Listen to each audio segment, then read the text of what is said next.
Good morning to everyone and welcome to today's session. आज का हमारा टॉपिक है ऑन अंडरस्टैंडिंग फ्रोजन शोल्डर.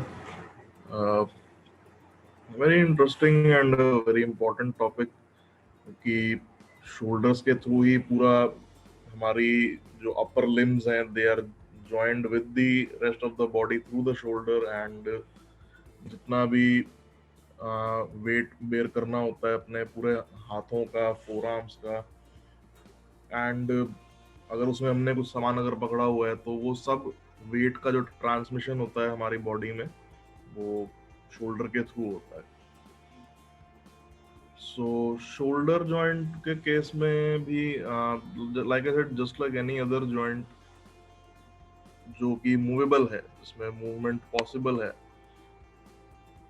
अगर कोई जॉइंट मूव कर सकता है तो उसमें स्टिफनेस हो जाती है एंड उसमें आर्थराइटिक चेंजेस भी हो जाते हैं. जो नॉन मूवेबल जॉइंट है, जिनमें बोन्स आपस में जुड़ी हुई हैं and there is no movement in them, वहां पे आर्थराइटिक चेंजेस या कोई ऐसी प्रॉब्लम होने के चांसेस भी कम होते हैं. और अगर थोड़ा बहुत वहां पर चेंजेस हो भी जाए तो उससे इतना ज्यादा वो आपके डेली रूटीन को कॉम्प्रोमाइज नहीं करता, बिकॉज वो ऑलरेडी एक ऐसा जॉइंट था जहां पर कभी मूवमेंट पहले हुई नहीं थी. Shoulder is slightly different in that case because shoulder का जो range of freedom है, range of motion है, वो काफी ज्यादा है. शोल्डर हम आगे पीछे दाएं बाएं पूरा गोल गोल घुमा भी सकते हैं. So there is quite a lot of movement happening there. Frozen shoulder के केस में ये होता है कि पहले तो उसके कुछ रीजंस जान लेते हैं कि क्यों होता है. फ्रोजन शोल्डर होने के जो one of the I would से मोर कॉमन रीजंस हैं, पहला तो है diabetes. If someone is diabetic तो देखिए, एक्सेसिव जो शुगर डिपॉजिट होती है शरीर में, जब तक वो ब्लड में है, हम जैसे भी बात कर रहे थे कि शुगर लेवल्स के बारे में, अगर शुगर एक सर्टन रेंज से थोड़ी ऊपर है and if we say that we are diabetic, तो बॉडी को अब कोई तो मैकेनिज्म चाहिए जहां पे वो उसको कंज्यूम करे. उसको या तो वो शरीर से बाहर निकाल दे या फिर उसको अपने अंदर यूज कर ले. तो जितना वो यूज कर सकती है वो कर लेती है, बट अब आफ्टर अ सर्टेन पॉइंट उसके लिए उस शुगर को यूटिलाइज कर पाना पॉसिबल नहीं होता. एंड फिर वो जब तक वो ब्लड फ्लो के साथ मतलब फ्री है एकदम घूमने फिरने के लिए, तो it will start depositing in different parts of body. तो शोल्डर जॉइंट जो है, पूरा जो शोल्डर जॉइंट कैप्सूल है जो उसको पूरा घेर के रखा हुआ है, that is the most common site where it gets deposited. And जब वहाँ पे उसके फिर क्रिस्टल्स बन जाते हैं, जब वो थोड़ी देर बाद जब वो जमा होना शुरू होगा, तो जमा होता रहेगा, टाइम के साथ होता रहेगा, करते करते वहाँ पे उसमें क्रिस्टल्स बन जाते हैं उसके. तो जब क्रिस्टल बन जाएंगे शुगर के पूरे जॉइंट कैप्सूल के अराउंड, तो ऑफ कोर्स वो फिर पेन तो करेगा. एंड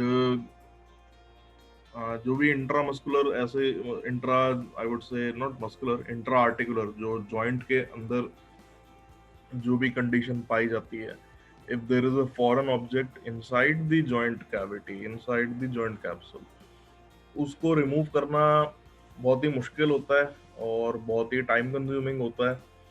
सर्जिकली भी रिमूव करना कई बार डॉक्टर्स अवॉइड करते हैं कि हम ना करें, चाहे वो शोल्डर हो चाहे वो घुटने का जॉइंट हो, because even though we can like उस पे हम उसको काट तो सकते हैं, इंसिजन कर सकते हैं उस पे, लेकिन जहाँ पे इंसिजन किया वहां उसको वापस सूचर करने के बाद उसकी हीलिंग कितनी होगी अपने आप, वो कोई उसके बारे में कुछ कह नहीं सकता. बिकॉज जो हमारे लिगामेंट्स होते हैं they are just a band of soft tissue जो कि आपस में जुड़ा हुआ है. उनमें ना तो कोई ब्लड सप्लाई है ना उनमें कोई नर्व सप्लाई है. तो उस केस में उसकी हीलिंग नेचुरली ज्यादा होने के चांसेस होते नहीं है. And that is why any problem like frozen shoulder या फिर any problem if there is uric acid crystals forming in the knee joint, ये भी काफी कॉमन होता है आर्थराइटिस का केस में भी कई बार, कि अगर यूरिक एसिड बहुत हाई हो जाए तो कई बार उसके भी क्रिस्टल बन के घुटनों के जॉइंट के अराउंड जमा हो जाते हैं। सो इन क्रिस्टल्स को निकाल पाना बड़ा मुश्किल होता है, और उनमें फिर कितनी रिकवरी हो पाए कुछ कह नहीं सकते। सेकेंडली, फ्रोजन शोल्डर और किस कारण से होता है? कभी कोई अगर इंजरी हुई है ऐसी जिसके कारण the entire joint capsule got ruptured, तो ऑफ कोर्स उस केस में भी फिर प्रॉब्लम डेवलप हो जाती है। In general lack of movement, अगर किसी का सेडेंटरी सा लाइफस्टाइल है, ज्यादा चलते फिरते या हिलते डुलते नहीं है, and if we are sitting at one place, तब भी प्रॉब्लम हो जाती है। एंड सेकेंडली ऑफ कोर्स, अगर फ्रैक्चर होने के बाद उसका बोन ठीक से नहीं जुड़ा तो भी फ्रोजन शोल्डर में डेवलप। सेकेंडली, अगर फ्लूइड इनटेक भी इसमें थोड़ा एक मेजर रोल प्ले करता है, क्योंकि अगर आपका फ्लूइड इनटेक अच्छा नहीं है, बहुत पुअर है, तो कई बार हम कहते हैं कि हमारे जैसे पैरों में एक क्रैम्प आते हुए फील होते हैं, जैसे खिंचाव सा फील होता है। तो muscles are like the first indicator that your fluid intake is not good. Secondly, उन्हीं मसल्स के अराउंड जहां जहां पे जो मूवेबल जॉइंट्स हैं, जॉइंट कैप्सूल्स के अंदर भी पानी भरा होता है, एंड उसका वहां होना बहुत जरूरी है, क्योंकि जब वो एक लुब्रिकेंट की तरह जब वो चारों ओर उसके रहेगा तभी वो ठीक से मूव कर पाएंगे। सो नेचुरली अगर आप पानी नहीं पीते हैं, ज्यादा फ्लूइड इनटेक आपका अच्छा नहीं है, so that entire joint space will also get dehydrated after a while, and जब वो डिहाइड्रेट हो जाएगी तो फिर प्रॉब्लम्स और बढ़ जाती हैं, and that again is a very major factor in shoulder and as well as the arthritis of knee और हिप जॉइंट। तो इस केस में हमें करना क्या चाहिए? नेक्स्ट इज कि what should we do, and along with the symptoms as well, कि इसमें symptoms क्या क्या होते हैं और उस केस में हमें क्या करना चाहिए। So first thing, particularly for frozen shoulder, वो 3 स्टेजेस में काम करता है। So in the first stage there is pain in the joint, लेकिन उसके साथ साथ जो उसकी रेंज है, अगर हम कहते हैं कि अपने कंधे को हम ऊपर उठा सकते हैं, तो एक सर्टेन पॉइंट पे आके पेन जरूर होगा, उसमें काफी शार्प पेन होता है, लेकिन उस पॉइंट के बियॉन्ड हम हाथ को पूरा ऊपर उठा सकते हैं पेन के साथ। Not it's not easy, but we can still do it. Then धीरे धीरे हाथ नीचे भी आ जाता है। सेकेंड स्टेज तक आते आते द रियल प्रॉब्लम बिगिंस, जब पेन तो सबसाइड कर जाता है, लेकिन रेंज थोड़ी कॉम्प्रोमाइज होनी शुरू हो जाती है। तब ऐसा होता है कि अगर हम कहें हाथ को उठाइए, तो हाथ सिर्फ यहीं तक उठेगा, इससे ऊपर नहीं जा पाएगा। यहाँ तक आने में pain might be there, might not be there, ज्यादा नहीं होती है, ऑन एंड ऑफ चलती है, बट हाथ इसके ऊपर नहीं जा पाता। थर्ड स्टेज जो होता है उसमें पेन खत्म हो जाता है बिल्कुल, लेकिन उसके साथ साथ ही शोल्डर की रेंज भी खत्म हो जाती है। अगर हम कहें कि आप हाथ को उठाइए, तो हाथ सिर्फ इतना ऊपर उठेगा एंड वापस नीचे आ जाएगा, पेन नहीं होगी उसमें, बट हाथ सिर्फ यहाँ उठेगा। Then we have tendency to do this, हम फिर पूरा से टिल्ट करते हुए अपने कंधे को ऊपर उठाते हैं उस केस में। That's a trick movement that our body does, अगर हमारा शोल्डर जॉइंट जो है पूरी तरह ऊपर ना उठ पाए। सो इस केस में एक्सरसाइज कैसे करनी चाहिए?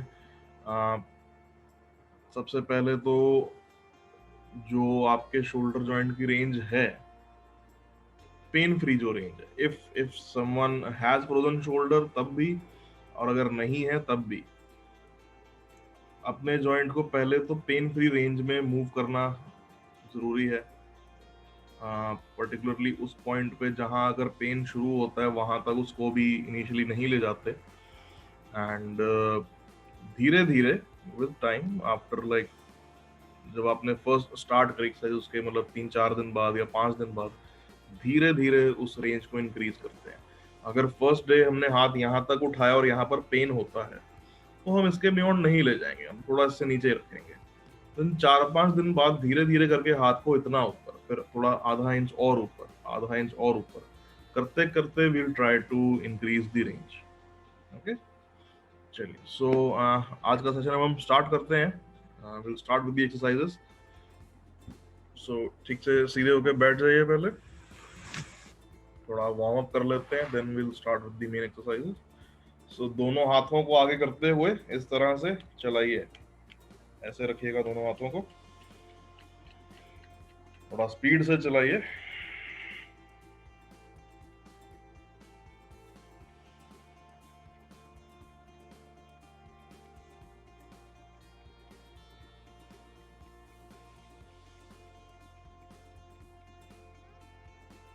ओके, दोनों हाथ ऊपर करके भी चलाते रहिएगा।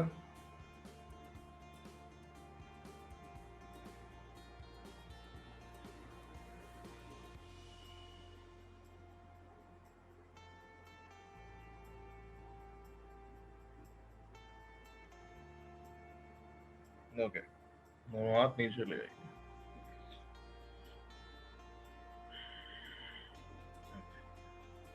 थोड़ा सा स्ट्रेच कर लेते हैं शोल्डर्स को और अपने पेक्टोरल मसल्स को भी।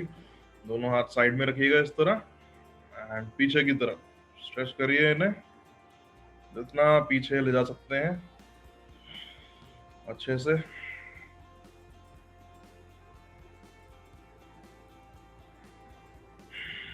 वापस ऐसे होल्ड करिए, एक बार और पीछे ले जाइए।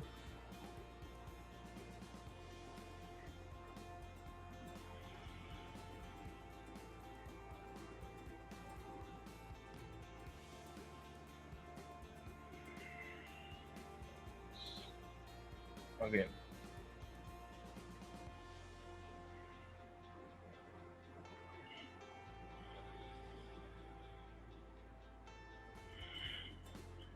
डाउन, दोनों हाथ नीचे ले आइए, नीचे ले आइए दोनों हाथों को। अब शोल्डर्स को श्रग करते हैं, उठाते हुए पीछे की तरफ रोल करना है। ध्यान रखना है कि शोल्डर श्रगिंग कभी भी आगे की तरफ नहीं करनी चाहिए, हमेशा पीछे की तरफ ऐसे एंटी क्लॉकवाइज करनी चाहिए, not in the clockwise direction.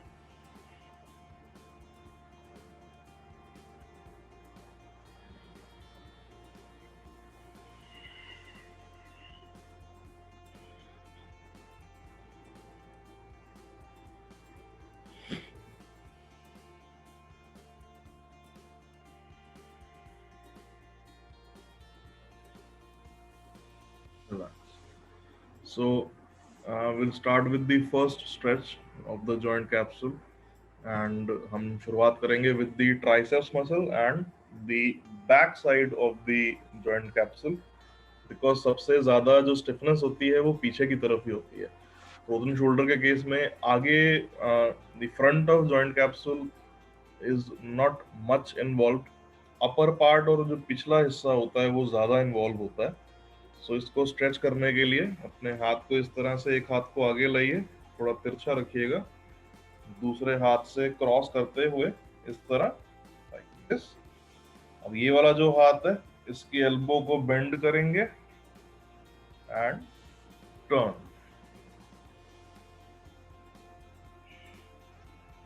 Stretch करके होल्ड करिए इसी जगह पे 10 सेकेंड्स, एंड धीरे से हाथ को वापस ले आइए। देन स्विच, दूसरा हाथ, एल्बो बेंड एंड टर्न करिए,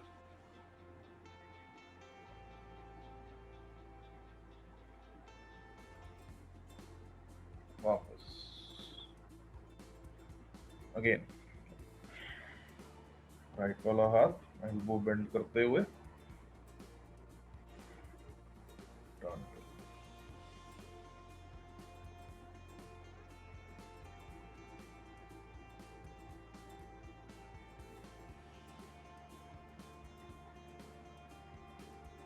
वापस। अगेन लेफ्ट वाला हाथ बेंड करते हुए टर्न करिए,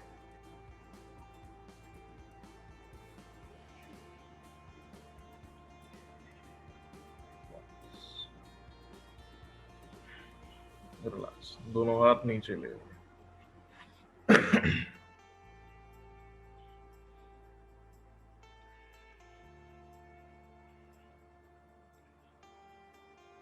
now for the next stretch, आप सब प्लीज एक बार खड़े हो जाइए अपनी अपनी चेयर से। Rest of the exercise will be done while standing only.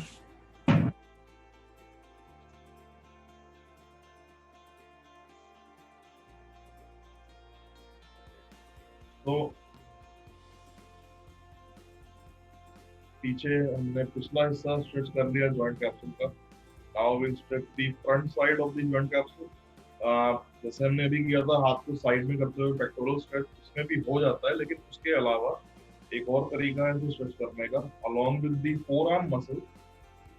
कई बार इस कारण से अगर लोगों को लगता है ना कि हाथों में कोई सुनपन फील होता है, नमनेस फील होती है, या कई बार हाथों में ऐसा लगता है जैसे कोई ऐसे कांटे कांटे से चुभ रहे हैं, उस सेंसेशन को भी रिलीव करने के लिए एक दीवार का सहारा ले लेते हैं। We stand close to a wall. So what will do is, हल्का सा कैमरे को टर्न कर रहा हूँ, इस तरह से एक दीवार के सामने खड़े होके, एंड एक बाजू की दूरी पे अगर मैंने हाथ ऐसे रखा, so at one arm length distance stand like this, okay? हाथ को सीधा ऐसे दीवार के ऊपर रखेंगे एंड हाथ को रोटेट कर देंगे पीछे की तरफ। बेसिकली अगर आपने दीवार के ऊपर हाथ को इस तरह से रखा है, if you are facing the wall and आपका हाथ इस तरह से है, तो हाथ को टर्न करेंगे ताकि अंगूठा ऊपर की तरफ पॉइंट कर रहा हो। Okay, so keeping it like this, turn करते हैं ताकि अंगूठा ऊपर की तरफ पॉइंट करे। Okay, stand at one arm length distance इस तरह, और अपने पूरे शरीर को ऑपोजिट साइड में टर्न करेंगे। तो अगर मेरा लेफ्ट हैंड जैसे अगर दीवार पे है, तो मैं टर्न करूंगा राइट की, तो राइट की तरफ देखते हुए अपने पूरे शरीर को इस तरह से टर्न करेंगे। टर्न करके 10 सेकंड्स होल्ड करेंगे यहीं पे, एंड धीरे से वापस एक बार और टर्न करेंगे। ध्यान रखना है कि बहुत ज्यादा मत करिए, क्योंकि स्ट्रेच काफी आता है। अगर लगे कि स्ट्रेच आपसे मतलब उतना टॉलरेट नहीं किया जा रहा, तो ज्यादा मत घूमिएगा, ध्यान रखिए।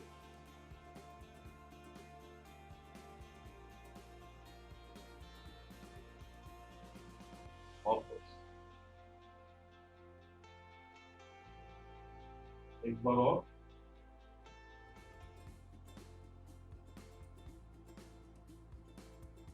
जितना टर्न कर सके उतना ही करिए, अपनी फ्लेक्सिबिलिटी का ध्यान रखते हुए, एंड ये भी ध्यान रखते हुए कि फोर आर्म का या कोई शोल्डर का मसल पुल नहीं होना चाहिए।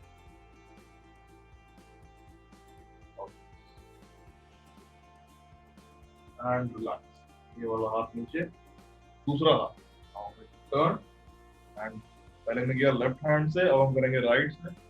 सो राइट वाला हाथ भी दीवार के ऊपर टर्न करते हुए ताकि अंगूठा ऊपरी तरफ पॉइंट करे, रख, अब हम लेफ्ट की ओर घूमेंगे।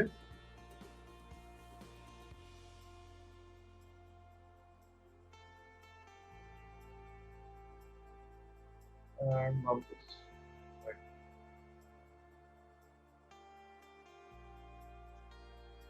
अगेन लेफ्ट,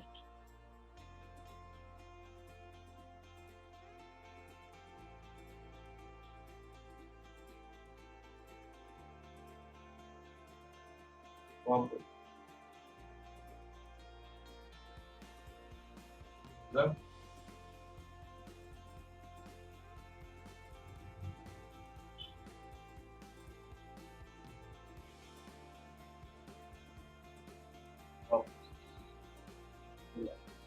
दोनों हाथ नीचे ले आइए।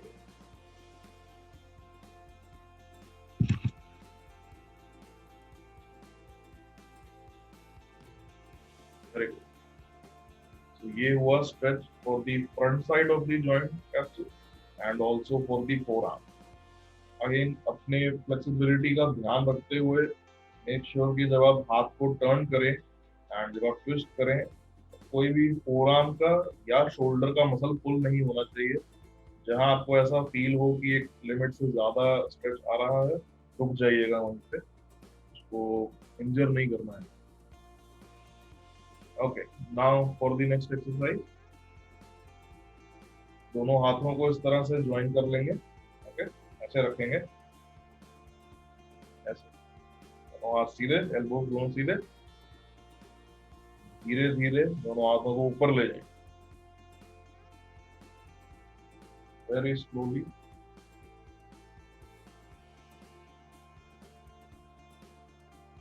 हल्का सा ऊपर की तरफ स्ट्रेच करते हुए वापस दोनों हाथों को नीचे। अब ट्राई करना है कि अगर साइड से मैं दिखा रहा हूँ, अगर ऐसे रखा है हाथों को, हाथ को ऊपर ले जाइए, धीरे धीरे ऊपर की तरफ स्ट्रेच करिए and try to slightly tilt yourself a bit backward. तो ऐसे रखते हुए धीरे से यार अपने कमर को पीछे की ओर स्ट्रेच कर पाए एंड हाथ नीचे। इफ पॉसिबल प्लीज ट्राई, अगर नहीं हो पा रहा, लगता है कि गिरने का डर है या बैक पेन है, तो मत करिएगा। मैं एक बार दोबारा दिखा देता हूँ। Keeping your hands like this, ऊपर की ओर उठाना है, थोड़ा स्ट्रेच करना है ऊपर, देन पीछे की तरफ इस तरह से लेके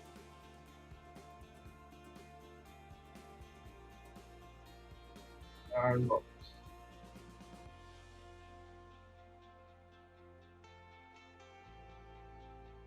अगर लगे कि कंधे पे जोर पड़ रहा है या लोअर बैक पे जोर पड़ रहा है और वो टॉलरेट नहीं कर सकते हैं उसे, तो मत करिएगा। अदरवाइज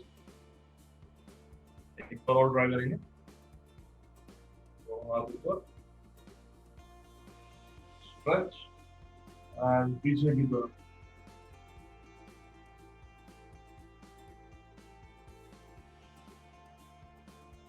वापस, दोनों हाथ नीचे, रिलैक्स।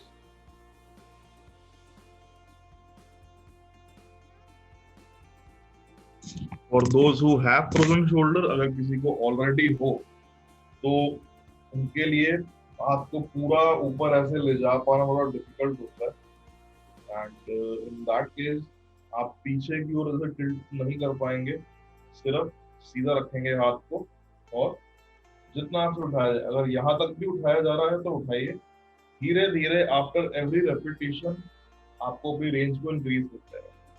सो अगर फर्स्ट टाइम में इतना ऊपर उठ रहा है तो सेकंड टाइम में इतना, थर्ड टाइम में इतना, फोर्थ टाइम में इतना, आधा आधा इंच करके बढ़ाते रहिए after each repetition.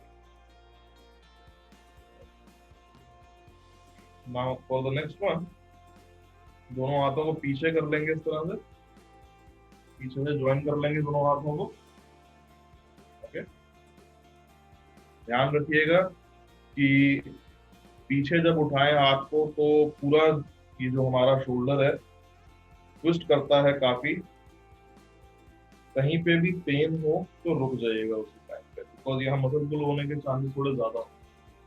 So keeping it like this, ऐसे जोड़ के रखेंगे दोनों हाथों को एंड धीरे धीरे एल्बो बेंड करते हुए ऊपर ले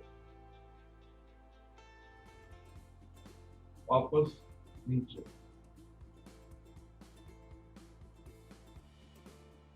एक बार और up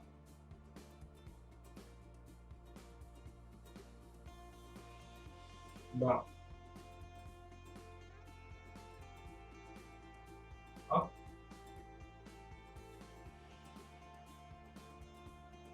down, up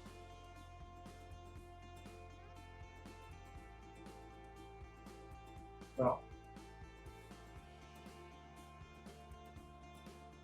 up and relax. आप खोल लीजिए, पीछे की ओर ट्विस्ट करते हुए थोड़ा पेन हो सकता है, आगे अगर ना भी हो तो पीछे की तरफ हो। Okay. वापस बैठ जाते हैं अपने अपने चेयर्स पे, take a break for 2 minutes, then we'll continue with the next set of exercises. And for the next set, uh, हमें जरूरत होगी दो चीजों की। एक तो जरूरत होगी पानी की बोतल की, या कोई भी ½ kg का वेट जो आप यूज कर सकते हैं अपने पर, और एक जरूरत होगी फुल लेंथ के टॉवल की। तो ये दो चीज है, जब तक अभी ब्रेक है आप प्लीज ले आइए।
आई एम होपिंग कि सब ले आए हैं। सो आप एक बार पहले जो भी ½ kg का वेट लाए हैं एक बार सामने दिखाइए ऐसे स्क्रीन पे, कौन कौन ले आए। ओके,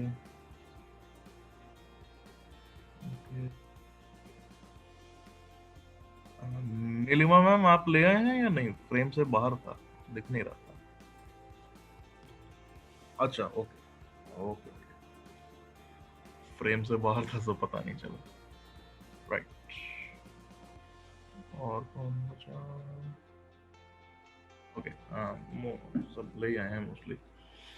सो पहले हम स्टार्ट करेंगे वेट के साथ, then we'll use the towel as well. So towel भी अपने पास रखिएगा, फुल लेंथ का टॉवल जो हम यूज करते हैं नहाने के लिए, वही वाला, उसको भी साथ रखिएगा अपने।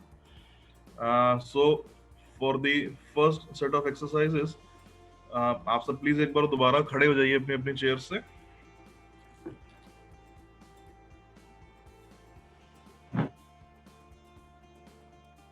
एंड चेयर का सपोर्ट ले लेंगे इसमें। तो इस तरह से, जैसे मैंने ये चेयर अपने साइड में रखी है, कोई भी अपने आसपास टेबल या चेयर हो उसका सहारा ले लीजिएगा। करना क्या है कि एक हाथ में पकड़ना है वेट को इस तरह, ओके, दूसरा हाथ रहेगा हमारा चेयर पे। अभी ये बैलेंस के लिए नहीं है, ये इस पूरी एक्सरसाइज का मेन स्टेप है कि हाथ रखना ही रखना होता है। So keeping the hand like this, 2 कदम पीछे हो जाते हैं, ओके, हल्का सा आगे को इस तरह से बेंड करते हैं, एंड जो आपके हाथ में वेट है उसको नीचे इस तरह से हवा में झूलने देते हैं। हाथ को, पूरे कंधे को और फोरआर्म को ढीला छोड़ते हैं, सिर्फ हाथ से अपनी ग्रिप बनाए रखेंगे। While keeping the grip on, इस तरह रखेंगे हाथ को।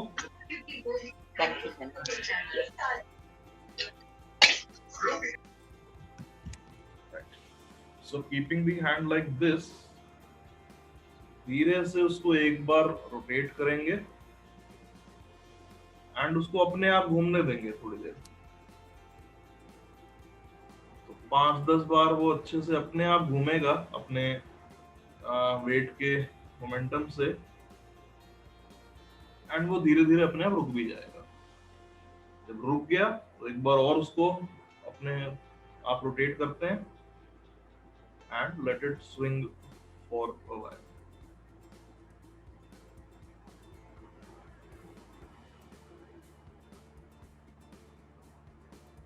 Okay. जैसे फिर रुक गया तो दोबारा घुमाते हैं इसको। ध्यान रखना है कि आपका कंधा और फोरआर्म के मसल्स जो हैं उनको ढीला रखें, लेकिन अपनी ग्रिप बनाए रखें, क्योंकि अगर हाथ में आपने बॉटल पकड़ी है या डंबल पकड़ा है, अगर हाथ की ग्रिप लूज हुई तो वो हाथ से गिर के उससे चोट लग सकती है। तो अपनी हैंड ग्रिप का ध्यान रखिएगा। So keeping it like this, rotate.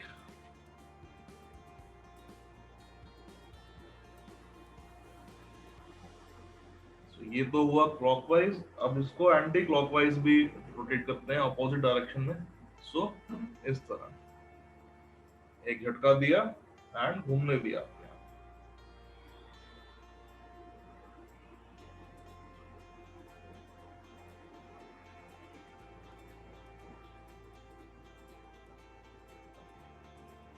Again एक बार और झटका देते हुए थोड़ा सा,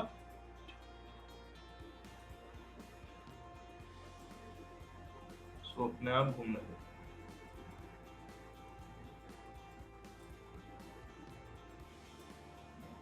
अब जब रुक जाए तो रोटेशन के साथ साथ ऐसे पेंडुलम की तरह साइड बाय साइड मूवमेंट भी जरूरी है। सो फॉर दैट हाथ जरा चेंज कर लेते हैं। पहले की तरह ही चेयर के साइड में खड़े होंगे, 2 कदम पीछे, आगे बेंड करेंगे। Now instead of rotation will take it sideways, तो बाहर की ओर ऐसे ले जाते हुए अगेन इसको झूलने दो। अपने आप धीरे धीरे हाथ रुक जाएगा, जहां रुक गया दोबारा उसको ऊपर उठाएंगे एंड वापस नीचे।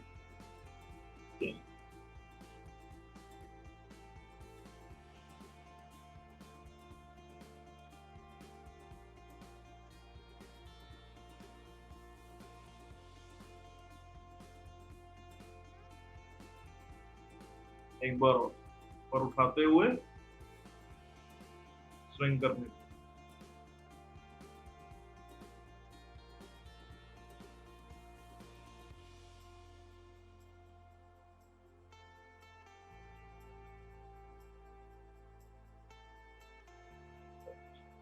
रिलैक्स, सीधे हो जाइए, वेट को साइड में रख देते हैं।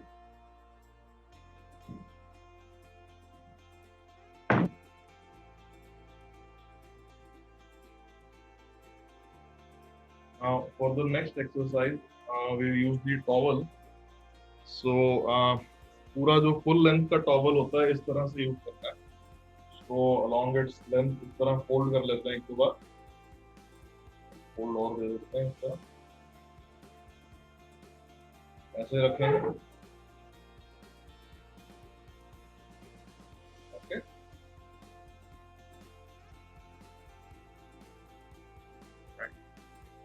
सो फॉर दिस एक्सरसाइज थोड़ी सी ट्रिकी है and particularly for someone who has frozen shoulder उसके लिए थोड़ी सी पेनफुल भी हो सकती है।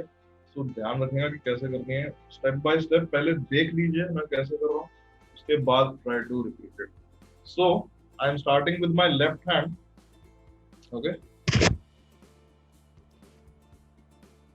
लेफ्ट हैंड में पकड़ा टॉवल को, अभी लेफ्ट हैंड में तौलिया, इसको ले गए पीछे की तरफ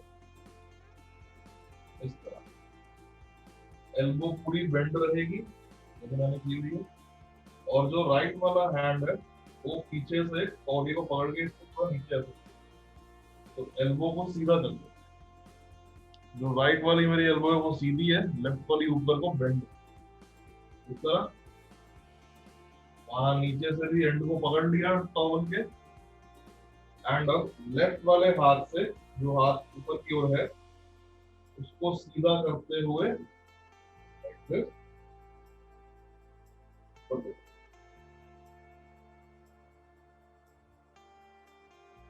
यहाँ पे इस तरह होल्ड करते हैं एंड धीरे से वापस।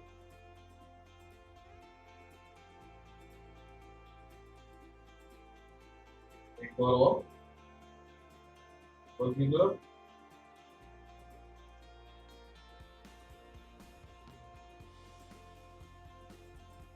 नीचे।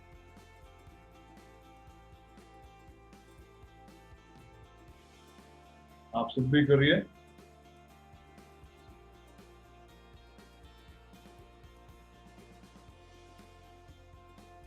एक बार ना पीछे की तरफ घूम के दिखा दीजिए कि आपने हाथ कैसे रखा हुआ है, तो मैं नहीं चाहता कि इस केस में किसी का भी कहीं पे शोल्डर पे कोई चोट लगे। पूरा पीछे को टर्न करिए अपना, let your entire back be visible, so that I know कि हाथ का प्लेसमेंट ठीक हुआ है या नहीं। बिकॉज अगर हल्का सा भी ऊपर नीचे हुआ तो वो बहुत तंग करता है।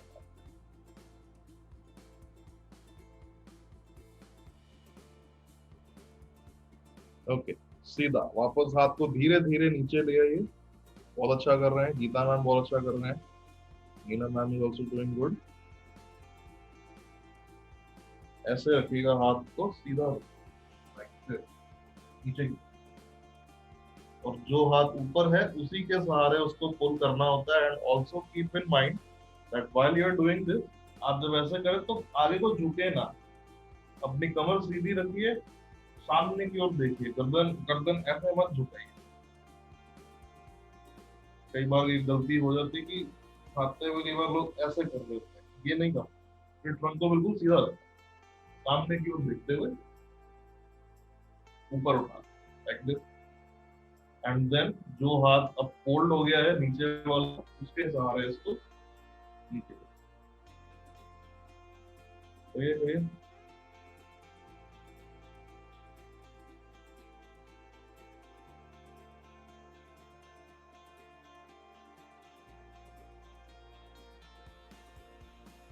बीना मैम ठीक कर रहे हैं, लेकिन ऐसे झुके हुए हैं आप, खड़े हुए हैं बैठे हुए हैं?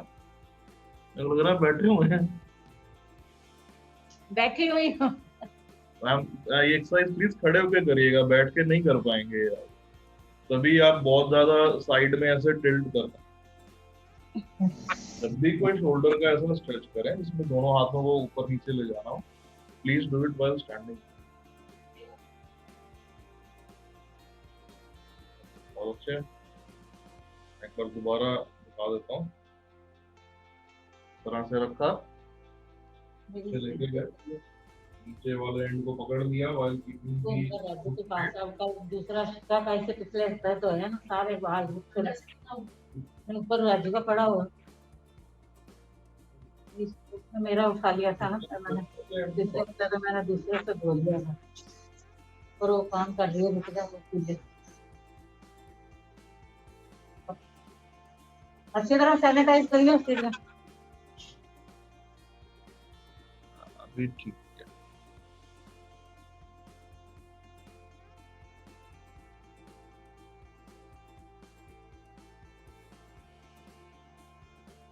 Okay, relax. टॉवल को आप साइड में रख दीजिए, दोनों हाथ नीचे कर लीजिए, आराम से 2 मिनट का ब्रेक हो। काफी स्ट्रेच आता है। वापस चेयर पे आ जाते हैं अपने। लास्ट की 2 एक्सरसाइज रह गई हैं, वो हम बैठ के भी कर सकते हैं।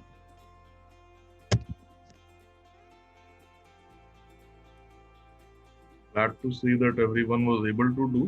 बस एक चीज का ध्यान रखना है, नीलम मैम, जब आप हाथ को उठाने का ट्राई कर रहे हैं ना, आप क्या कर रहे हैं कि हाथ instead of taking it up like this, आप हाथ को थोड़ा आगे की ओर ऐसे ले जा रहे हैं। जस्ट ध्यान रखिएगा कि अगर आपने ऐसे टॉवल को पकड़ा हुआ है हाथ में, सो उसको ऊपर की ओर ले जाइए, ऐसे ऐसे मत ले जाइए इस तरह, ये गलत हो सकता है। So try to take it up like this. And also ये करते हुए अपनी नेक को आगे ना झुकाएं, सीधे या तो सामने दीवार पे पॉइंट को देखते रहिए, तब करिए। जस्ट मेक श्योर कि आपकी चिन ऐसे टक इन ना हो। अनुराग मेरा ठीक है, अनुराग मेरा ठीक है। अभी तो पहले से बेटर है। बस आप भी यही ध्यान रखिएगा कि आगे की ओर ज्यादा नेक झुकनी नहीं चाहिए। तो इसको नहाने के बाद भी कर सकते हैं, नहाने के बाद जब तौलिए से पोंछते हैं तब कर सकते हैं। हाँ, उस टाइम कर सकते हैं। हाँ, क्योंकि टावल की कुछ एक्सरसाइज मैं करता हूँ नहाने के बाद, अच्छा, तो ये भी उसमें ऐड कर सकते हैं हम। बिल्कुल सर, बिल्कुल। Thank you sir. Now for the last remaining 2 exercises, जो ये बैठ के भी हो सकती हैं आराम से। सो अभी जो हम वेट का यूज कर रहे थे, अगेन उस वेट को पकड़ लेते हैं हाथ में।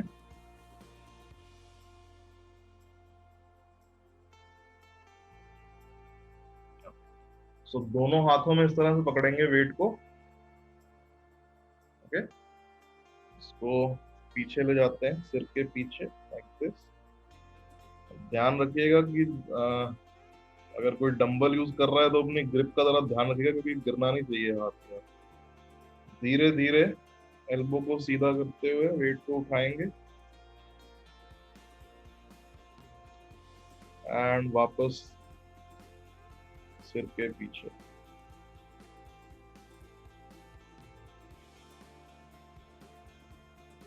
बैठ के कर सकते हैं, एंड अगर चेयर के ऊपर बैठे हैं तो बैक रेस्ट का सपोर्ट ले सकते हैं इसके लिए।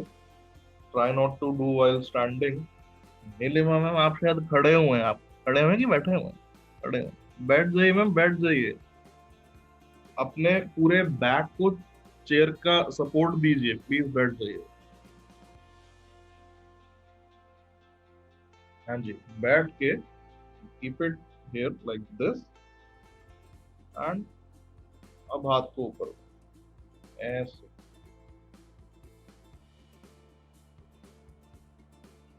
नीचे एक बार और। अगेन ध्यान रखिए कि अपना चिन को ज्यादा टक इन ना करें, सामने की ओर देखते रहें। Try to keep your neck straight.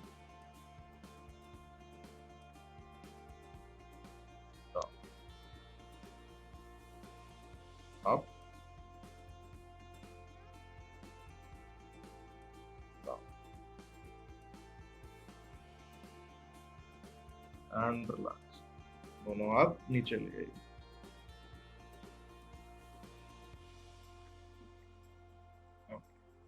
Now for the last exercise, आज की फाइनल एक्सरसाइज आज के सेशन की, दोनों हाथों को इस तरह से ज्वाइन कर लीजिए। ओके, हाथ को ऐसे सिर के पीछे रखेंगे और एल्बोज को ट्राई करेंगे बाहर की ओर इस तरह स्ट्रेच करके। ऐसे स्ट्रेच करेंगे एंड वापस बरो स्ट्रेच,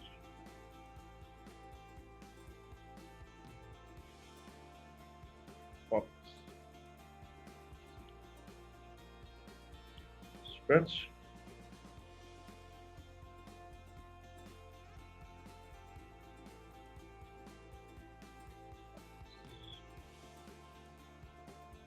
स्ट्रेच,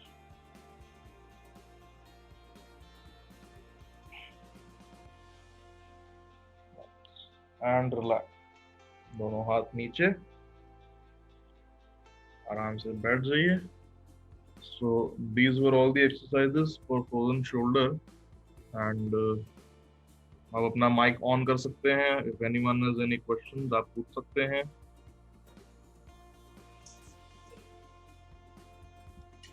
हेलो जी हेलो डॉक्टर, मेरा क्वेश्चन ये है कि क्या एक बार हो चुका है frozen shoulder, both the shoulders, तो क्या दोबारा हो सकता है?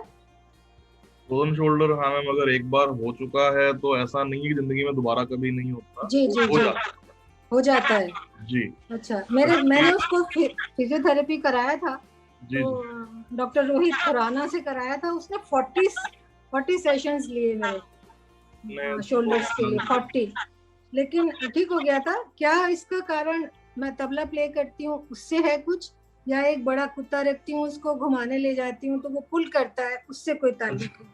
उसने दोनों रीजन बताए इसके, रोहित खुराना ने, फिजियोथेरेपिस्ट। अच्छा तरीका है शोल्डर को ट्रैक्शन देने का।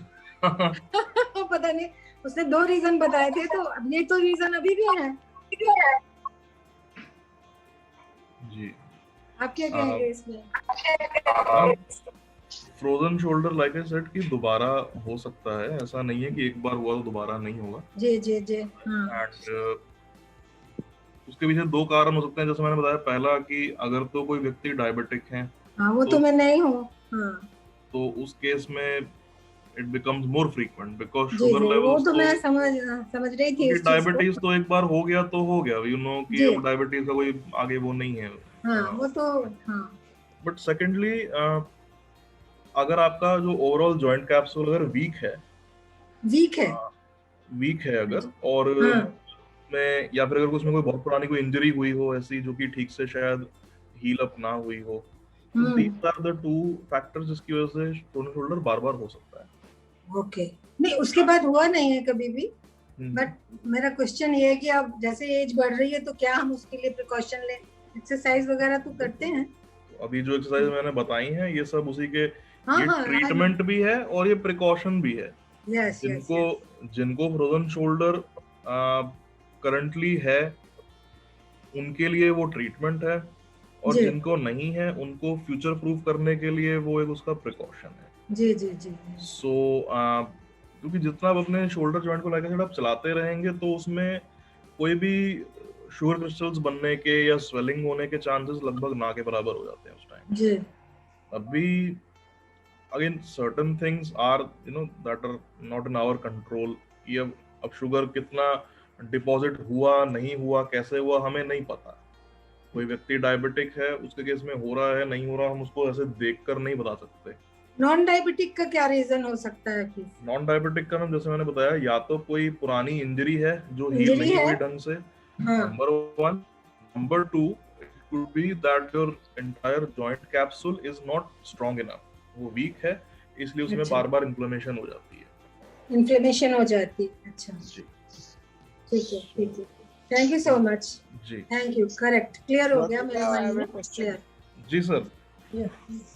मैं ये वैक्सीन लगाने के बाद मेरे को शोल्डर में पेन अभी तक गया नहीं है। I have done one in March, now second one is also due in left shoulder. Now whether I should go for again vaccine in left shoulder or what should I do? I am not able to do all the movements of my left shoulder. Sir कितना समय हो गया vaccine पहली वाली लगवाए को? Now second one is due, almost 8 weeks have अच्छा। passed. So after 2 weeks it started. And now while lying down on bed also, on left side I have pain in my shoulder. This is due to improper use of vaccine at proper place नहीं हुआ या joint में कहीं पे लगा है। अब ये कैसे डायग्नोज हो सकता है? सर देखिए, जो भी वैक्सीन लग रहा है वो तो इंट्रामस्कुलर ही लगता है, तो अगर वो किसी नर्व पे लगा होता है बाई चांस तो फिर हाथ की मूवमेंट एकदम चली जाती है उस केस में। अगर आप अपने हाथ को मूव कर पा रहे हैं, थोड़ा बहुत भी उंगलियों को चला पा रहे हैं या कंधे को हल्का सा भी दाएं बाएं कर पा रहे हैं, that means your nerve is intact, उसमें कोई चोट नहीं लगी है। सेकेंडली, जो इंट्रामस्कुलर इंजेक्शन होते हैं सर, आपको डायबिटीज तो नहीं है ना? नहीं, डायबिटिक नहीं है। तो सर होता क्या है कि जब भी हम कोई इंट्रामस्कुलर इंजेक्शन देते हैं, चाहे हम यहाँ शोल्डर पे दें चाहे हम पीछे हिप पे दें, उसके कारण से वहां पर ऑफ कोर्स थोड़ी सोरनेस होती है, थोड़ी स्वेलिंग भी होती है कई बार अंदरूनी, and person to person vary करता है कि वो कितनी जल्दी चली जाएगी। जैसे अगर मैं एग्जांपल दूं, जब मेरा फर्स्ट वैक्सीन जब हुआ था तो मेरे को भी उसके 2-3 दिन बाद जाके शोल्डर में पेन शुरू हुआ, and it was quite a lot of pain. मेरे को भी एक हफ्ता के अराउंड तंग किया उसने, but within that span of 1 week वो पेन आके चला भी गया। सो पर्सन टू पर्सन चीजें वेरी करती हैं। किसी व्यक्ति के लिए वो चल सकता है 1 हफ्ता, किसी के लिए 2 हफ्ता भी चल सकता है, किसी के लिए 1 महीना भी चल सकता है। What you can do is that आप एक आइस पैक लीजिए और कंधे पे अपने उसका आइसिंग करते रहिए टाइम टू टाइम। ओके, ताकि अगर कोई इंटरनल स्वेलिंग हो तो वो चली जाए। क्योंकि बाहर से तो कोई स्वेलिंग नजर नहीं आती है। हाँ सर, बाहर से नहीं दिखेगी, वो इंटरनल स्वेलिंग है ना, वो अंदरूनी है अच्छा, मसल फाइबर्स में, it is not on the outside layers, तो वो दिख नहीं सकती है। बट आइसिंग करते रहेंगे धीरे धीरे तो आपको अपने आप पता लगेगा कि करने के बाद थोड़ा शोल्डर की रेंज भी इंप्रूव हो रही है एंड पेन भी रिड्यूस हो रहा है। But at the same time ये इस बात का भी ध्यान रखिए कि सोते समय उधर की ओर ऑफ कोर्स करवट ना लें एंड अपने पूरे हैंड प्लेसमेंट का ध्यान रखें सोते हुए कि ज्यादा ट्विस्ट ना हो कहीं पे। कई बार हो जाता है नींद में, पता नहीं चलता हमको, तो ये ध्यान कोई रखें। एक्सरे वगैरह की तो अभी जरूरत नहीं? नहीं सर, कोई इसमें एक्सरे की जरूरत नहीं है। वैक्सीन के बाद शोल्डर पेन फ्रोजन शोल्डर में भी आइस पैक लगा सकते हैं? फ्रोजन शोल्डर में सच आइस पैक नहीं लगाते unless again like I said कि कंधे पे स्वेलिंग ऐसी हो जो कि दिख रही है हमें बाहर से, उस केस में सिकाई करते हैं, गर्म पानी का सेक। हॉट पैक तो लगाते हैं, आइस पैक नहीं लगा सकते। नहीं आइस पैक नहीं लगाते। वन मोर क्वेश्चन डॉक्टर साहब, can I have see on left side? Question Anurag, एक करके के बारे में एक मेरा क्वेश्चन और है, हाथों में, एक क्वेश्चन मेरा और है हाँ जी डॉक्टर साहब, मेरा एक क्वेश्चन और है, can I go for second injection on left side again? Now it is due also. Sir जब सेकंड डोज लगेगा ना तो जो वैक्सीन लगा रहे हैं वहां पे वो मोस्टली देखिए मोस्टली लेफ्ट साइड पे ही लगता है, राइट पे लगता है इंट्रामस्कुलर, ऐसी बात नहीं है, बट आई वुड से like 80% of the time people से कि लेफ्ट पे लगवाना ठीक रहता है। अगर पेन ज्यादा है, मेन आर्म कौन सी है, they ask no, main arm अगर आपके राइट है या तो डोमिनेंट, या तो जो डोमिनेंट हैंड है उस पे लगता है, अगर नहीं तो सिंपली लेफ्ट वाले पे लगा देते हैं, बिकॉज लेफ्ट साइड जो है आपका जो हार्ट के जो अपर चेम्बर्स हैं वो लेफ्ट की ओर टिल्टेड हैं ज्यादा, सो इसीलिए वो प्रेफरेबल एरिया होता है। राइट पे sometimes it's there sometimes it's not, 50-50 होता है मामला वो। तो अगर आपको सेकंड डोज लगवानी हो, जी अगर आपको सेकंड डोज लगवानी हो प्रेफरेबली आप उसको दूसरे हाथ पे लगवा सकते हैं। बाकी इफ दे से कि नहीं लेफ्ट पे ही लगेगा देन लेफ्ट पे ही लगेगा। दूसरा ये आइसिंग जोन सी आपने बताई है क्योंकि अंदर स्वेलिंग है, करनी कितनी देर तक करनी है? 10 minutes or how long? 10 to 15 minutes is okay and try to do it like 3 times a day, एक बार सुबह उठ के, एक बार दोपहर को, फिर एक बार शाम को, 15-15 मिनट के लिए कर सकते हैं। Thank you very much, thank you doctor Anurag. Tingling के बारे में बताइए, जो आर्म्स में टिंगलिंग हो रही है अभी इस टाइम पे हो रही है? हाँ होती रहती है, मतलब most of the time feel होती है, रुक जाती है बट होती भी है। आपको कोई पर्टिकुलर टाइम नहीं बता सकती। नेक में कोई इशू तो नहीं होता उस कारण से? कोई इशू नहीं है, कुछ भी नहीं है, कुछ और प्रॉब्लम ही नहीं है, सब ईयरली एनुअल चेकअप होते हैं मेरे। अच्छा, कोई रिजल्ट में तो कुछ आता नहीं है, बट ये पिछले 6 महीने से हो रहा है। सिर्फ लेफ्ट वाले हाथ में या दोनों बोथ? तो हाथों में टिंगलिंग होने के मैम देखिए बहुत सारे कारण होते हैं। पहला जैसे मैंने अभी बताया कि अगर हमारी बॉडी का फ्लूइड इनटेक अच्छा नहीं है तब भी कई बार फील हो सकता है। अच्छा। या फिर अगर जो 2 हमारे विटामिन्स होते हैं, विटामिन B12 एंड D3, अगर ये दोनों थोड़े से ऊपर नीचे हो कहीं पे तब भी फील हो सकता है। B12 मेरा कम हो गया था बट वो इंजेक्शन लगवाया तो फिर वो बढ़ गया और अभी 400 के करीब रहता है अब। अच्छा। हाँ, पहले तो 50 हो गया था, वेरी लेस, मुझे पता ही नहीं चला क्यों कम हो गया, कैसे हो गया जी, वेरी लेस। तो जब ये फ्लक्चुएशंस होती हैं तो इस वजह से फिर थोड़ा नमनेस हो जाती है हाथों में। तो ये ठीक कैसे हुई? इट इरिटेट्स मी कि टिंगलिंग हो रहा है। आपका फ्लूइड इनटेक कैसा है पूरे दिन में? पानी कितना पीते हैं आप? हाँ बहुत पीती हूँ, नियरली 2.5 लीटर पीती हूँ। अच्छा, ओके, वेरी गुड। वो मेजर करके रखा हुआ है मैंने बर्तन को। हाथों के लिए मैम जो स्ट्रेचेस जैसे मैंने बताया ना स्टार्टिंग में, एक तो हाथ को ऐसे ज्वाइन करके ऊपर की तरफ ले जाना, लाइक दिस, ये वाला करिए। हाथ को साइड में रख के स्ट्रेच पीछे की तरफ ऐसे करिए, थोड़ा स्ट्रेच जो है। This is a nerves related thing. Could be अगर आप बता रहे हैं कि आपका फ्लूइड इनटेक ठीक है। हाँ, सब चीजें काफी ध्यान रखती हूँ मैं हेल्थ का। एंड थर्ड स्ट्रेच जो मैंने बताया ना, दीवार के पास खड़े होके आप, ये सामने दीवार है हमारे, जी। So keeping your hand like this हमेशा, ताकि थंब ऊपर की तरफ पॉइंट करे। जी, करवाया था अभी आपने। ये 3 स्ट्रेचेस आप एक बार करके देखिएगा। I hope that it should help you in this. Okay, फिर मैं आपको बताती हूँ। ठीक है, thank you so much. Anurag ji sir, आपने बोला कि फ्रोजन शोल्डर जो है ये स्लीपिंग में प्रॉपरली हैंड ना रखो तब भी हो सकता है sir, it could be one of the reasons. हाँ, तो क्या कि कुछ इसके बारे में और बताएंगे कि कैसे हैंड, मतलब कैसे हैंड पोजीशन क्या होनी चाहिए स्लीपिंग के टाइम पे? सर आइडियली हम जब सोते हैं किसी भी पोजीशन में, मतलब नॉट जस्ट चाहे अपना पीठ के बल सोएं करवट लेके या पेट के बल, हमारी बॉडी की टेंडेंसी होती है कि वो सोते समय उसको चाहिए मैक्सिमम कंफर्ट लेवल, उसको उस टाइम पे अपने ऊपर कोई स्ट्रेस नहीं चाहिए, तो वो अपने पूरे ट्रंक का या हाथों पैरों का प्लेसमेंट अपने हिसाब से कर लेती है।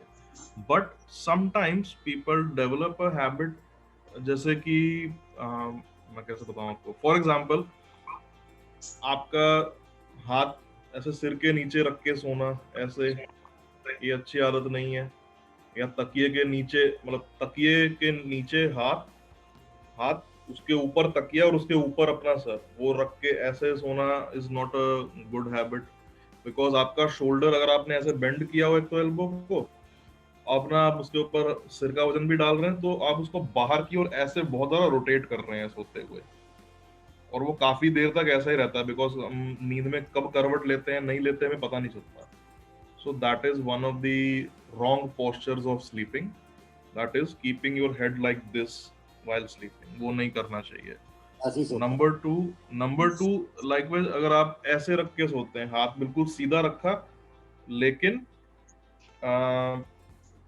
बीच में तकिया चाहे है या नहीं है, लेकिन सिर आपका पूरा कंधे पे ऐसे रेस्ट कर रहा है, that is also again a wrong posture of sleeping, because आप अपने पूरे यहाँ बगल के पास से, यहाँ से जो एक हमारी जो मेन एक नर्व निकलती है, द एक्सिलरी नर्व, आप यहाँ से उसको निकलते हुए पूरा उसको कंप्रेस कर रहे हैं। आप अपना सिर उसके ऊपर डाल के आपने अपने सिर से अब उस पूरे नस को दबा दिया। सो उससे आप जब तक अगर 1-2 घंटे बाद या 3 घंटे बाद अगर आप उठेंगे and if you lift your head, तो आपको लगेगा आपका हाथ बिल्कुल सो गया, एकदम सुन्न हो जाता है हाथ उस टाइम पे। So that is again a wrong posture. Third one is sleeping on your stomach, particularly for someone who has breathing problem, not saturation drop जो आजकल बात चल रही है कोविड के केस में, it is still helpful, but at the same time किसी को अगर कोई और ब्रीदिंग का प्रॉब्लम है, जैसे कि अस्थमा वगैरह है, या फिर for someone who has hernia, abdominal hernia अगर किसी का हो चुका है पहले सर्जरी, या अभी हो रखा है सर्जरी नहीं हुई है, तो उनको भी पेट के बल नहीं सोना चाहिए, बिकॉज ऑलरेडी हर्निया की वजह से the entire abdominal viscera is trying to come out, और आप उसके ऊपर अपना पूरा और ऐसे वजन डाल रहे हैं, so not a good idea. So ये 2-3 चीजों का ध्यान रखना चाहिए। बेस्ट वे इज आप अपना पीठ के बल अगर लेट के सो सकते हैं तो बहुत अच्छा है, अगर नहीं, अगर करवट लेके ही सोना है तो जस्ट मेक श्योर कि आपका हाथ ऐसे टर्न ना हो, सीधा भी रहे, तो उसके ऊपर अपने हेड का पूरा वेट ना आए, it should remain slightly on the lower side. बाकी लाइक आई सेड की बॉडी अपने हिसाब से अपनी पोजीशनिंग कर लेती है उस टाइम पे, if it feels any discomfort. Thank you sir, thank you, welcome sir.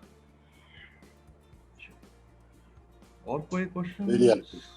या अनुराग, वन क्वेश्चन जी। यू सेड कि जब शोल्डर की मूवमेंट करें तो it should be backward, front में नहीं करना है, जी। फॉरवर्ड नहीं करना है. What is the impact of if we do it forward? अच्छा, ओके, गुड क्वेश्चन है. सो जब हम पीछे की ओर श्रग करते हैं इस तरह से, देखिए शोल्डर जॉइंट जो है पूरा हमारा वो सिर्फ यहाँ तक ही सीमित नहीं है. आपका शोल्डर जॉइंट एक्चुअल में काफी बड़ा होता है, starting from of course from the shoulder जहाँ पूरा मूवमेंट है ये तो है ही, इसके साथ साथ यहाँ पूरा कॉलर बोन भी है इन द फ्रंट. आप अगर यहाँ फील करें तो यहाँ से शुरू होते हुए अप टिल हेयर सेंटर में पूरा आपका कॉलर बोन है. देन पीछे की तरफ शोल्डर ब्लेड भी होते हैं. पीछे यहाँ पूरा जो एरिया है this is the shoulder blade. जो शोल्डर ब्लेड है हमारा वो बहुत ही इम्पोर्टेंट होता है हाथ को ऐसे उठाने में, दिस मूवमेंट, ये और सामने से भी इस तरह से भी. ये दोनों मूवमेंट दाएं बाएं और ऊपर नीचे की जो होती हैं कंधे की, this forms almost 90% of your functionality of the arm. अगर ये दो मूवमेंट आपकी कॉम्प्रोमाइज हो जाए तो आपका हाथ हुआ ना हुआ एक बराबर है. एंड इस मूवमेंट को रेगुलेट करने का काम आपका शोल्डर ब्लेड करता है. शोल्डर ब्लेड ऐसे दो होते हैं पीछे की तरफ आपके पीठ के पास, अपर बैक के पास, and they form the back side of your shoulder joint. So जब आप शोल्डर्स को पीछे की ओर श्रग करते हैं लाइक दिस, तो जो शोल्डर ब्लेड्स हैं उसके आगे क्या है, रिब्स, पसलियां जो हैं हमारी थोरैसिक वर्टिब्रे की, they are also pushing backwards. And जो ये इन्हें मतलब शोल्डर ब्लेड कहते हैं या विंग्स भी कहते हैं, ये बाहर की ओर ऐसे पैन आउट होते हैं इस तरह, बाहर की तरफ एंड पीछे की तरफ, not in the front, in the back. So they go back like this. जब हम पीछे की ओर इसको ऐसे रोटेट करते हैं, एज आई वाज सेइंग कि मैम जब हम आगे की ओर शोल्डर को हम आगे की ओर श्रग करते हैं अगर, तो your both shoulder blades tend to fan out forward like this. And आपके जो थोरैसिक रिब्स हैं उनको वो बार बार टच करते हैं, वो टच नहीं करना चाहिए. So just to avoid that we say कि आगे की ओर ऐसे श्रग ना करें. एंड मोर ओवर जब हम ऐसे करते हैं तो शोल्डर में भी जहाँ ये जॉइंट है जहाँ से पूरा मूवमेंट करता है, इसमें आर्थराइटिक चेंजेस होने के चांसेस बढ़ जाते हैं टाइम के साथ. May be not today, may be 10 years from now, may be 5 years from now, लेकिन जब वो होता है फिर वो तंग बहुत करता है उसके बाद. तो उसको पहले से ही जरा दूर रखते हैं कि ना ही करें, इसलिए that is why we. Thank you, nice, very nice. और कोई क्वेश्चंस? अदरवाइज हम सेशन खत्म करते हैं यहीं पे. Anurag ji. Doctor, my question is not related with today's topic. कोई बात नहीं. Only that I am having CP. So for that I take medicine. But my heart rate is too high. It is more than 110, 120. So for that I don't take any medicine. So how can it be under control? Just a bit more. वो हमेशा से ही ma'am इतनी रही है heart beat या अभी recently हुई है ये? Actually, for the last 2-3 years, I am not having asthma problem. Earlier, I was having asthma problem. So I am not having right now. So that time heartbeat was also very high. But nowadays it is always more than 100. So for that heartbeat, I am not taking any medicine. And now it is going out for severely not safe. So I cannot go to my doctor's place to get cleared. So that's why I'm asking you how that heartbeat can be controlled. अगर ma'am एक rough time frame आप मेरे को दे पाए कि लगभग कितने समय से हार्ट बीट ऐसा रहा है ऊपर, मतलब पिछले 4 साल से, 5 साल से, 10 साल से? अनुराग 2 साल तो हो गए. 2 साल तो तो I am taking medicine for BP का लेती हूँ मैं. तो यही है कि थोड़ा चलने, क्योंकि पहले तो था ना कर नहीं पाती, अभी भी थोड़ा देर जी। चलने से हाथ बीट बढ़ जाता है। And as I'm having sugar also, doctor already ma'am ideally ma'am इस केस में मतलब अगर 2 साल या उससे थोड़ा अगर ऊपर हो चुका है, first thing that you need a medicine review. आपके जो डॉक्टर हैं उनके साथ अगर वहाँ जा नहीं सकते हॉस्पिटल, तो अगर वीडियो कॉल पे ही वर्चुअल अगर कंसल्टेशन कर पाएं, जैसे खैर ideally of course one should go and get checked, but अभी थोड़ा सिचुएशन ऐसी है कि जा नहीं सकते, सो एक बार वर्चुअल उनसे कंसल्ट करके you can get your medicine review done, number 1। And number 2, अगर 2 साल से आप बता रहे हैं कि आपका हार्ट बीट अगर थोड़ा ऊपर रहता है, पल्स रेट बढ़ा रहता है, तो by now it should not be a big problem for you. क्यों? क्योंकि 2 साल से वो ऑलरेडी ऐसा चलता है। अब मोर और लेस आपकी बॉडी ने अपने आप को अडेप्ट कर लिया होगा उसके हिसाब से। हाँ, क्योंकि now it has become normal for you. अब मैं आपको अगर अपना एग्जांपल दूं, मेरा बीपी मेरे ख्याल से मैं जब से पैदा हुआ हूं तब से लेके अब तक मेरा कभी 150-90 से नीचे नहीं आया हूं ना, मेरा बीपी हमेशा ऊपर ही रहता है। लेकिन मुझे कोई ये नहीं कह सकता कि आप जन्म से हाइपरटेंसिव हैं। अगर मैं अपना चेक कराता हूँ डॉक्टर से, किसी और से, मतलब खुद डॉक्टर हूँ मैं, किसी और से क्यों कर रहा हूँ, but if I get it check, तो मेरे को कोई ये नहीं कह सकता देख के कि सर आप तो हाइपरटेंसिव हैं, या कोई मुझे ये नहीं कहेगा सर आप इसके लिए दवाई खाओ, कोई नहीं, बिकॉज वो पिछले 25 साल से ऐसा ही रहा है, मेरे लिए वो नॉर्मल है। So all the parameters that we measure in a person, वो जो किसी के लिए लो है या किसी के लिए थोड़े से हाई हैं, वहीं वो किसी और के लिए नॉर्मल भी हो सकते हैं, गिवन कि वो पैरामीटर्स वैसे पिछले 2-4 साल से, 5 साल से या 10 साल से रहे हैं उसी तरह से। अगर उनमें कोई बहुत ज्यादा फ्लक्चुएशन होता है तब प्रॉब्लम ज्यादा होती है। अब जैसे अगर मैं अपना बीपी चेक करता हूँ, अगर मैं अभी भी इस टाइम भी अपना चेक करूंगा, मुझे पता है मेरा अपर लिमिट 150 आएगा ही आएगा, ज्यादा से ज्यादा 140 आ सकता है, बट उससे नीचे नहीं जाता।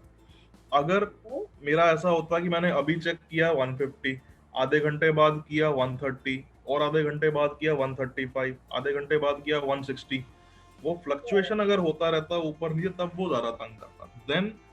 then a doctor can say that I am hypertensive, अभी I'm not। तो आपके केस में भी अगर आपका पल्स रेट अगर 100 या 110 तक भी जा रहा है, नाउ टेक्निकली वो 110 से ऊपर नहीं जाना चाहिए। 110 is like the upper limit कि इसके बियॉन्ड पल्स रेट ना जाए। लेकिन अगर आपके केस में वो 2 साल से है ऐसा, तो उतने में भी आपके शरीर ने उसको अडेप्ट कर लिया होगा, but just to be on the safe side and to make sure कि कोई लॉन्ग टर्म में कोई प्रॉब्लम ना आए, आप एक बार अपने डॉक्टर से चाहे वर्चुअली कंसल्ट करें, वीडियो कॉल पे करें, but get your medicine review done. And regardless of any case, ये सभी पे अप्लाई होता है। आप चाहे आप डायबिटिक हों, चाहे हाइपरटेंसिव हो, हार्ट के पेशेंट हैं, अस्थमा के हैं, एनीथिंग, मतलब सिर के बाल से लेके पैर के नाखून, अगर कुछ भी छोटी से बड़ी बीमारी अगर है, हर 4 महीने बाद या हर 6 महीने बाद या हर उतने टाइम इंटरवल के बाद जो आपको आपके डॉक्टर ने बोला है, we should always get our follow up done and we should always get our medicine review done, because same medicine सारी जिंदगी नहीं चल सकती। आफ्टर अ वाइल उसके सॉल्ट का एब्जॉर्प्शन बॉडी में इतना हो चुका होता है कि हमारी बॉडी उसकी यूज टू हो जाती है, फिर वो दवाई फायदा नहीं करती, इम्यून हो जाती है, बॉडी हमारी यूज टू हो जाती है उसके प्रति, और फिर वो दवाई फायदा नहीं करती उतना जितना उसको करना चाहिए। एंड देन अगेन जो भी प्रॉब्लम आपको थी जिसके लिए आप वो दवाई ले रहे हैं, वो प्रॉब्लम फिर वापस आ जाती है। और जब वो, हमेशा याद रखिएगा कि any chronic disease which is there, या फिर एनी डिजीज जिसका थोड़ा लॉन्ग टर्म में इफेक्ट्स देखने को मिल सकता है हमें आगे चल के, अगर वो एक बार को चला जाए दवाई लेने से एंड कंटिन्यूस मेडिकेशन के बाद भी अगर वो वापस आता है ना, तो वो पिछली बार से ज्यादा स्ट्रॉन्ग होके आता है, because now it is resistant to that particular sort of medicine. Okay. So ये सभी पे applicable है. Everyone should like follow this कि आप अपना medicine review time to time करवाते रहिए. साल में एक बार, साल में 2 बार, या जितनी बार भी आपके डॉक्टर्स ने आपको एडवाइस किया. One should not skip that. Even if it is hard but high, but I don't have any problem for that. I don't have any problem for that. Problem अभी नहीं है, बहुत अच्छी बात है, एंड आई होप कि आगे भी ना हो, बट अपने आपको फ्यूचर प्रूफ करने में कोई बुराई नहीं है. So one should be careful about that. Doctor साहब, वन मोर क्वेश्चन. जी सर. वन मोर क्वेश्चन जी. दैट दिस पेन, आपने कहा ना कि आस्ता आस्ता हाथ ऊपर नहीं जाता और पेन सब्सिडाइज हो जाती है इन फ्रोजन शोल्डर. जी. तो ये इस तरह की सिचुएशन तो नहीं आ जाएगी हमारी after this vaccination left side? आपने कहा कि मूवमेंट कम हो जाती है, आप अपना हाथ ऊपर नहीं ले जा सकते. सर आपको अगर अभी जो वो लग रहा है ना सिम्टम्स, वो वैक्सीनेशन के कारण ही है. उसमें फ्रोजन शोल्डर का ऐसा कोई इन्वॉल्वमेंट अभी 99% नहीं है. 1% का जो हो भी सकता है वो सिर्फ ये कि हाँ वैक्सीन लगने के बाद वो एरिया, जैसे मैंने बताया कि अंदर से जब स्वेल अप हो जाता है तो it might involve some part of the joint capsule as well. तभी मैंने आपको कहा कि आप आइसिंग करते रहिए, बिकॉज आइसिंग ही सबसे बेस्ट तरीका होता है किसी भी तरह की स्वेलिंग को रिड्यूस करने का, चाहे वो अंदरूनी स्वेलिंग हो चाहे वो बाहर की तरफ ऐसे दिख सकती है जो हमें इतनी ज्यादा. दोनों केस में वो ठीक रहती है. बाकी as far as 5 days if I do it should improve. Sir, try for a week. Initially try for a week and see कि उससे कितना इम्प्रूवमेंट देखने को मिलता है. अगर लगता है किसी कारण से कि नहीं हो रहा तो एक बार जो आपके रिलेशन मैनेजर हैं उनको कह के एक 1-to-1 कॉल कर लेते हैं इसके ऊपर, and let's see what we can do. बाकी लाइक आई सेड कि थोड़ा घबराइए मत उसको लेके. वैक्सीनेशन के बाद सबको ये प्रॉब्लम होती है, एंड कोई भी इन्फ्लेमेशन या कुछ भी ऐसा, देखिए फॉरेन ऑब्जेक्ट जब बॉडी में जाएगा और बाहर निकालेंगे तो आपकी बॉडी कैसे रिएक्ट करती है सबके लिए अलग अलग होता है. वो किसी के लिए that time period might be of 2 days, किसी के लिए it might be of 2 months also. So उसके बारे में ज्यादा चिंता नहीं करनी चाहिए. धीरे धीरे रेंज अपनी वो रिटेन कर लेता है. अगर किसी कारण से लगता है कि नहीं कर रहा और रादर रेंज डाउन जा रही है पहले से, तब हम उसके ऊपर फिर करते हैं कोई इंटरवेंशन की क्या करना चाहिए इस केस में. दूसरा डॉक्टर साहब, any pain killer to be eaten, Combiflam या कुछ एस्पिरिन जैसे? अभी मैं कॉम्बीफ्लेम खा रहा हूँ कॉम्बीफ्लेम से कुछ इम्प्रूवमेंट होगा? कॉम्बीफ्लेम देखिए मैं पर्सनली अपने पेशेंट्स को रेकमेंड नहीं करता हूँ यूज करना. मैं अल्ट्रासेट ज्यादा प्रेफर करता हूँ इस केस में, बिकॉज एक तो वो माइल्ड पेन किलर है और उसके साइड इफेक्ट नहीं है उतने. कॉम्बीफ्लेम थोड़ा लिवर पे असर डालती है इन द लॉन्ग रन, तो मैं वो मतलब अपनी ओर से कभी एडवाइस नहीं करता पेशेंट्स को. उसकी पोटेंसी वगैरह भी अल्ट्रासेट? नहीं सर, उसकी कोई पोटेंसी नहीं होती है, वो सिर्फ अल्ट्रासेट के नाम से आती है. There is no potency. And in case of severe pain उसको अब दिन में मतलब 2 बार ले सकते हैं. Try not to exceed 2 tablets a day, but that much should be okay. Ultracet का ये है क्योंकि साइड इफेक्ट नहीं है लॉन्ग टर्म में, इसलिए थोड़ा वो सेफ मानी जाती है. Combiflam not that good. Likewise कई बार लोग पैरासीटामोल लेते हैं, वो भी बहुत ज्यादा मात्रा में या ज्यादा समय तक नहीं लेनी चाहिए. ठीक है, I will try for 1 week and then go for vaccine, second vaccine. Ji. Thank you very much. Thank you. चलिए, सो सेशन खत्म करते हैं आज का. Okay. With this we conclude the session. Dr. Anurag, it was very useful session. I am Ranjana Dhingra from Pune. It was a very wonderful session. Thank you so much. On behalf of all the IMOHA, I say a big thank you. Most welcome. Thank you, Anurag. Nice session. Thank you so much to everyone for joining in. आप सबसे हम मिलेंगे कल along with the Physioactive team. So अपना ख्याल रखिएगा, stay safe, घरों में रहिए, बाहर मत निकलिए. बिल्कुल. And I'll see you tomorrow. Bye bye. Bye.